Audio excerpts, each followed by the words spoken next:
అన్ని seasons ఒకెత్తైతే season 8 మరొకెత్తనే చెప్పాలి. ఇందులో భాగంగా సీజన్ 8 మరొక 3 రోజుల్లో ముగియబోతుంది. ఇందులో భాగంగా ప్రస్తుతం లైవ్ లో గౌతమ్ జర్నీ వీడియో అయితే ప్లే చేశారు.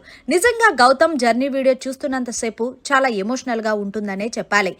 ఎప్పుడైతే గౌతమ్ జర్నీ వీడియో చూశాడో అప్పుడు గౌతమ్ చాలా ఎమోషనల్ అయిపోయాడు. బిగ్ బాస్, నేను మళ్ళీ బిగ్ బాస్ కి ఎందుకు వచ్చానో తెలుసా? నాకు చిన్నప్పటి నుండి కూడా ఎవరు రెస్పెక్ట్ ఇవ్వలేదు. ఆ రెస్పెక్ట్ కోసమే నేను ఇక్కడికి వచ్చాను. నన్ను మాట్లాడేటప్పుడు రెస్పెక్ట్ లేకుండా మాట్లాడేవారు. కానీ నాకు అలాంటి రెస్పెక్ట్ దొరకాలి అంటే తప్పకుండా ఒక పెద్ద ప్లాట్ఫామ్ కావాలి. ఆ ప్లాట్ఫామ్ ఈ బిగ్ బాస్ అని తెలిసి నేను ఎన్నిసార్లన్నా ఎన్ని అవమానాలన్నా ఎదుర్కొని ఇక్కడికి వచ్చాను బిగ్ బాస్. ఇప్పుడు నేను గెలిచినా గెలవపోయినా నాకేం పర్వాలేదు.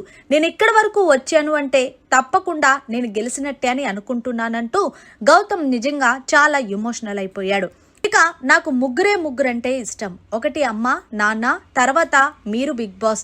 మీరు నా గురువు లాంటోడంటూ చాలా ఎమోషనల్ గా మాట్లాడాడు గౌతమ్.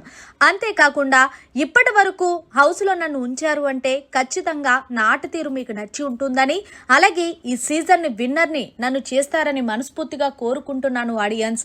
నిజంగా ఇప్పటి వరకు గౌతమ్ గారిని ఇలా కొనసాగించారు అంటే నేను నమ్మలేకపోతున్నాను. ఏదేమైనా సరే నాకు ఏదైతే రెస్పెక్ట్ దొరకలేదో చిన్నప్పుడుది, అది ఖచ్చితంగా నేను ఇప్పుడు బయటికి వెళ్తే దొరుకుతుందని అనిపిస్తుంది. ఇక చాలు, నా లైఫ్ కి ఇంతకు మించి ఏ కోరికలు లేవు అంటూ గౌతమ్ అయితే చాలా ఎమోషనల్ గా మాట్లాడాడు తన జర్నీ వీడియోలో.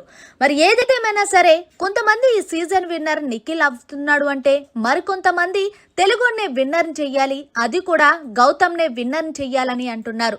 మరి నిజంగా మీ దృష్టిలో ఎవరు ఈ సీజన్ విన్నర్ అనుకుంటున్నారనేది కామెంట్ సెక్షన్ లో తెలియచేయండి. ఓటింగ్ పరంగా చూస్తే నిఖిల్ కన్నా గౌతమే టాప్ 1 లో కొనసాగుతున్నాడు. మరి బిగ్ బాస్ లెక్కల ప్రకారం ఎప్పుడు ఎవరు సీజన్ విన్నర్ అవుతారనేది తెలియటం లేదు. ప్రతిరోజు కూడా ఓటింగ్ తారుమారు అవుతుందనే చెప్పాలి. మరిన్ని లేటెస్ట్ లైవ్ అప్డేట్స్ కోసం చూస్తూనే ఉండండి మన ఛానల్.